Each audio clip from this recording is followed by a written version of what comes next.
So I know I mentioned to several of you guys that, first of all, welcome to Practicum. I know that you guys are excited to be at this point in your program progress, and I'm excited to be part of this last class for many of you. I know a few of you have additional classes, but for most of you, it's the very last class. So I know that you're going to, most of you get started during preview week working on accruing hours. So I want to make sure that you have the information that you need in order to be able to fill out your practicum logs during preview week and also week one.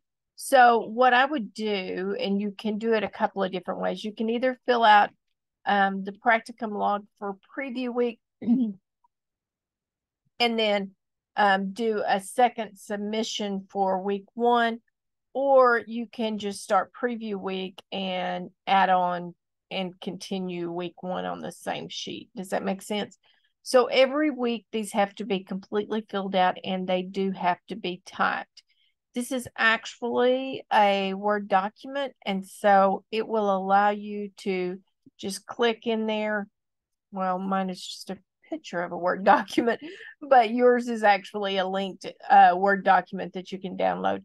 And you can just click right here in this last cell and hit the tab button, and it'll just keep adding to it. Now, this one is the Word document one. There's also a Google Doc one. I want to talk about both of them. So we were using this one originally, but some of the students wanted one that would actually calculate the hours so that they didn't have to do that. We devised well, it wasn't me, obviously, because I'm not the Google queen, but we had a faculty member who created the Google Doc. But what we found, well, it's actually a Google Sheet, but what we found is that if you are not Google competent, you can quickly mess up that formula, and then sometimes you have a bit of a mess. So this is the safer form. The other one just calculates for you. And there's a third form that I want to talk about in just a minute. So this one lists what goes under direct hours. So these are the only things that can be listed under direct hours. What I want you to put here in under activity is one of these things, either individual counseling, group guidance, crisis intervention, and consultation. Those are the only things that go under activity. Then in the details, you would be more specific about what you are actually doing. Let's talk about time. As school counselors, you do not have 1 hour to work with one child. The only time that you should ever have a counseling session, I would say, that goes over 35 minutes would be under this crisis intervention. And sometimes that can be quite lengthy.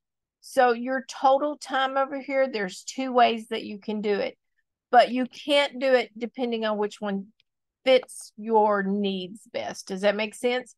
So this first week, you have to decide, how am I going to keep my time? And you have to do that consistently. The first way, of course, is if you spent 9 minutes with a student, then you put 9 minutes over here. If you spent 29 minutes, then you put 29 minutes. The most common way is to round to 15-minute intervals.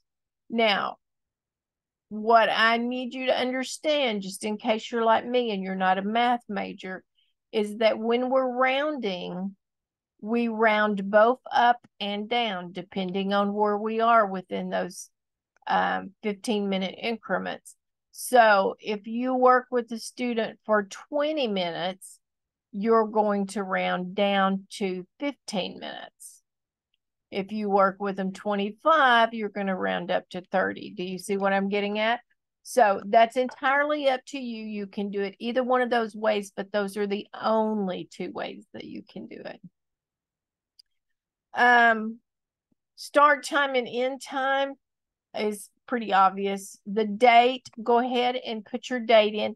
Understand that you cannot start to accrue hours until after we've had our pre-course phone conversation. And after you've submitted your insurance verification, your contract, and your signed practicum handbook to the link in Canvas, and I've reviewed those and put a grade on it.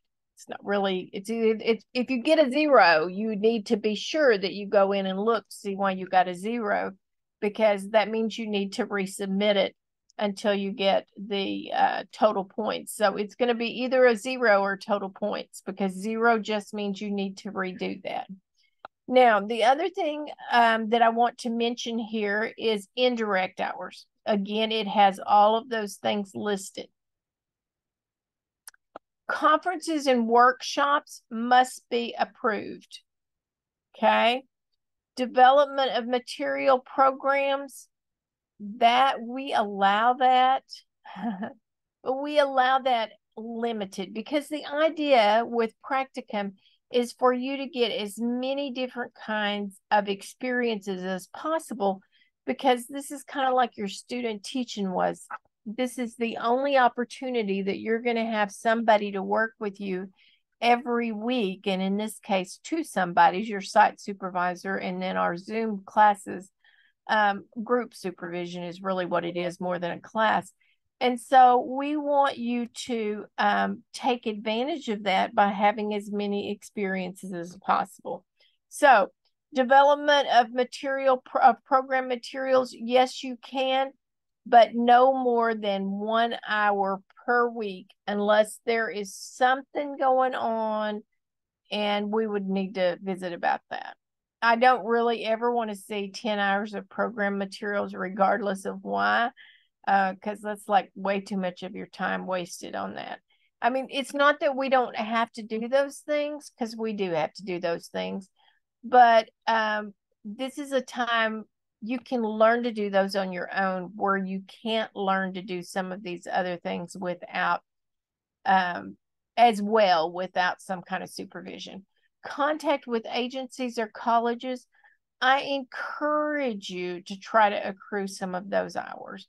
So those are when you have a student who needs to be referred out, or in crisis and disaster, you should have made a list of all of those resources. And so this is a time when, working with your site supervisor, you can start utilizing some of those sources. Obviously, colleges is more for high school than for any other grade level. Faculty and staff meetings. Oh my goodness. If I just had $1 for every time somebody put their weekly faculty meeting on there, I would just, like, well, not be rich, but richer than I am right now, right? So what we're talking about here is, if you, in your role as counselor and or counselor in training, attend a counseling faculty or a counseling staff meeting, like a district meeting or a state meeting. Usually those are more conferences, but then you can count those. The only way that you would count a faculty meeting would be if you were making a presentation in the role of counselor, then you would count that. Test administration or coordination is definitely on here. Please don't give me 10 hours of that. And we really ask that be when you're administering a test that the counselor would administer. So in many school districts in Oklahoma, we don't know exactly why, but the counselor has become the WIDA test administrator. We will allow you to count an hour or 2 from that. If there's other kinds of test administration or coordination that your counselor does, or you as a counselor does, then let's visit about those before they end up on your timesheet, so that you don't have to make corrections. In service, absolutely, but only in service that's designed for school counselors. Record keeping, there is a bunch of things that go under there.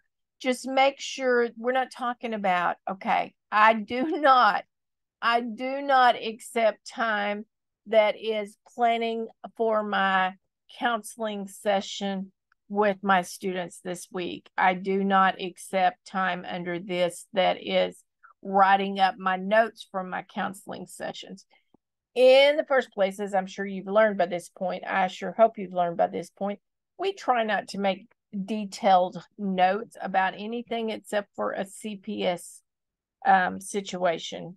So if you have a child abuse situation and you need 30 minutes for that, then I'll accept it. Otherwise, notes should never be in here. Observation of students. That one's a little bit confusing sometimes. It's not something that I would hope that you would not spend a lot of time during this practicum doing that. But many times counselors are asked to go in and observe a student's behavior. And I say a lot of times. I probably did that, I don't know, maybe once a month when I worked like it wasn't that regular, but you know what I'm talking about. It's not a real common thing, but sometimes teachers do want the counselor to come in and observe a student to maybe give them tips that might help them in dealing with the student's behavior, maybe to see if they think they're withdrawn and depressed, just various things.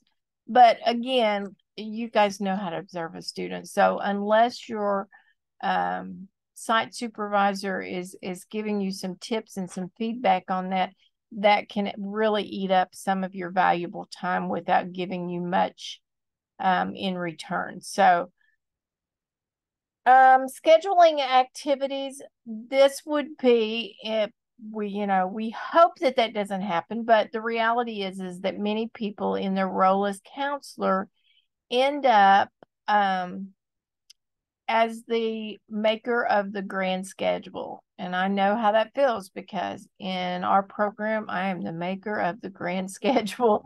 And so because we know that many counselors do end up in that position, at least with that being part of their position, we do allow you to count some of that as your indirect hours. Hopefully, again, you would not count more than 2 or 3 hours.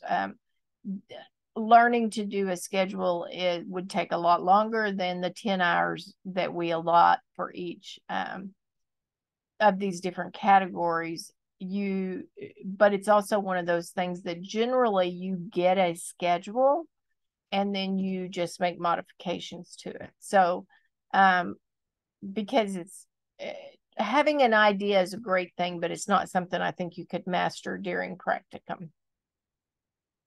Making referrals is one of those areas where so many of our students never get any experience during their practicum. If I were you, I would visit with my site supervisor and say, look, I really would like to have the opportunity to observe how that works and maybe even be given an opportunity to take the lead in that area before the end of my practicum if you felt comfortable with that, and try to get some experience in making referrals, or at least observe someone doing that. Because you will make referrals. You will make lots of referrals for lots of different things. IEP 504 plan meetings. This is one of those areas where people really want to rack up those hours. But the truth is, if you've been working in a school even for a year, then you've probably had sufficient IEP meeting experiences in your role as teacher to have a really good idea what the counselor's role is. That does not mean that we will not allow you to count those. We require that you only count those meetings when you go in the role of counselor. Many counselors are actually in charge of 504 plans. And so that would be some of that stuff that would go here under record keeping as far as the actual writing of the 504 plan, but then you could also count the meeting with the parents if you're the one that's in charge of the 504 plans as the school counselor. Parent conferences. This is another one that sometimes can be very confusing to those who are still in the role of teacher. Parent conferences are only when you have a parent conference in your role as a counselor or counselor in training. So in those situations, it would be if you say you had a crisis situation and you brought the parents in to pick the student up and to talk with them about plans going forward. Sometimes parents ask for conferences with the counselor for other reasons as well. So that's what we're talking about here.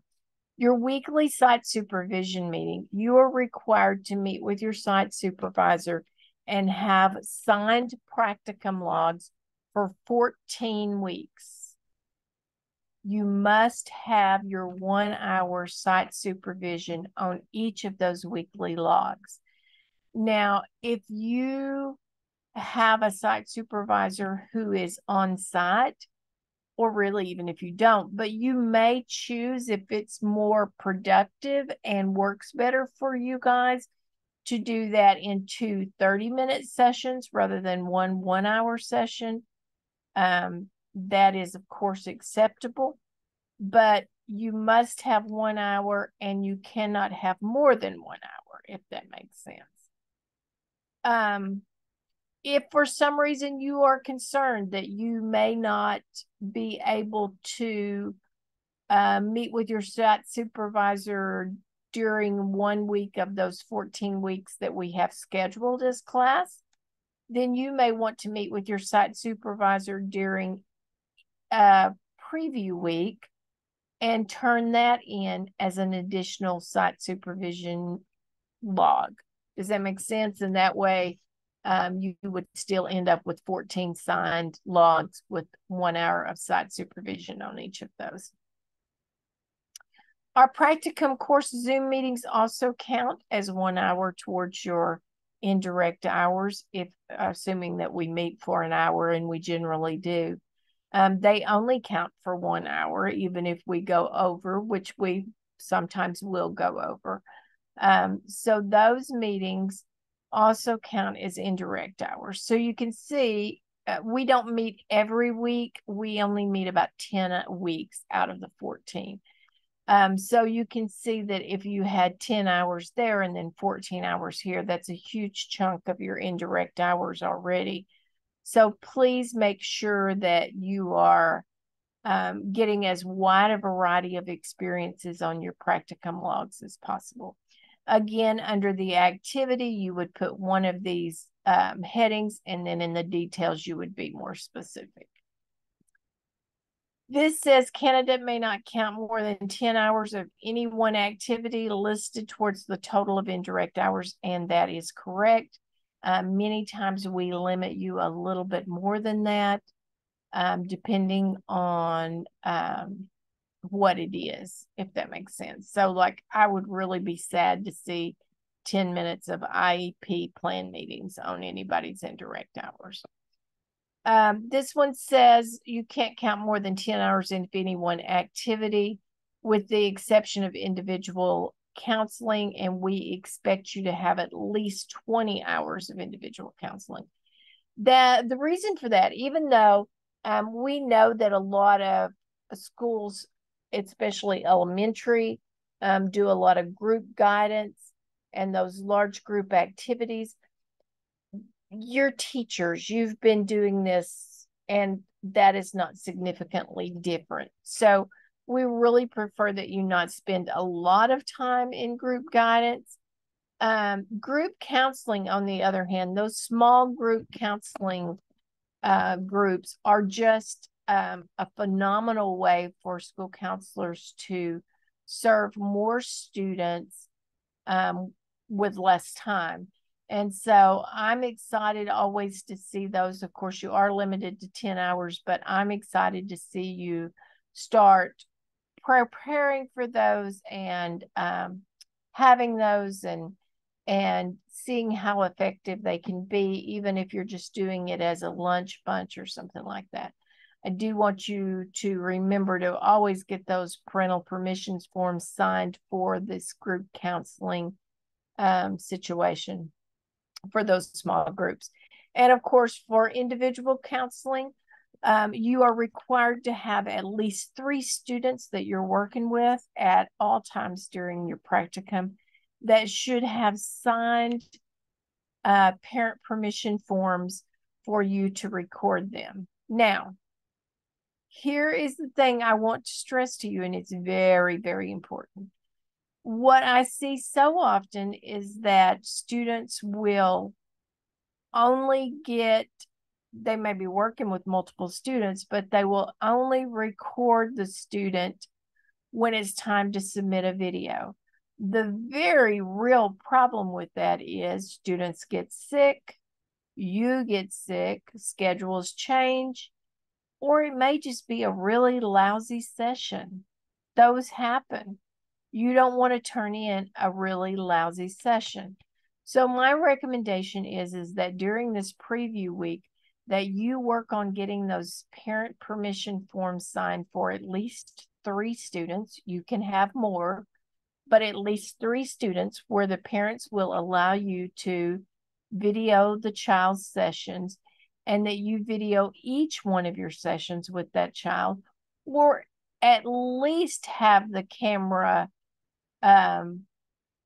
in the room so that the student thinks they're being taped. And of course, I know y'all don't use tape anymore, but so they think they're being recorded, because that first time that you're using the camera, you're uncomfortable, they're uncomfortable, and we get that it comes through loud and clear. So, but if you record them every time, then it's just part of what happens, and they quit paying attention, and you can get some really good sessions. So I promised you that there was more than one of these sheets, so the logs, and that I would show you the other one. These are in the Getting Started folder. If you haven't gone to the Getting Started folder, you're not going to find this video either. So the other one is a Google sheet. Actually, it's a Google Doc. No, it's not. It's a Google sheet. They just call it a Google Doc. Let me share this again and I will show you.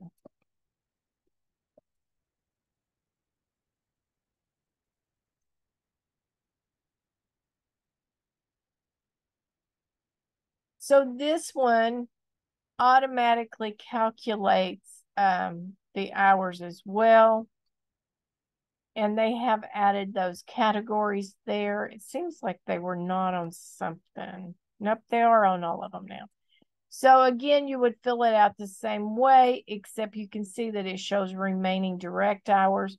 So if I put 15 minutes here, well, I'm in view only, so it's not going to let me. But when you download that, by the way, do download that and make it your own sheet so that you're not filling out with others. That will allow you, and it will calculate and give you remaining hours. But I'm not sure what they were doing, but I had several students who managed to mess up the formula, and so then it wasn't calculating it right. So that's entirely up to you which one of those you want to use.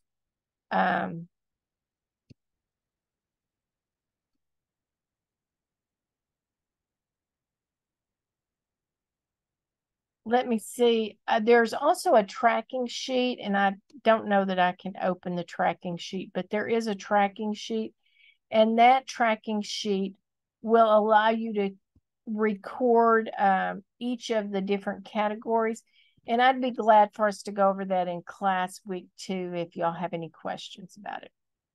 Thank you for listening to my video, and I will see you guys soon.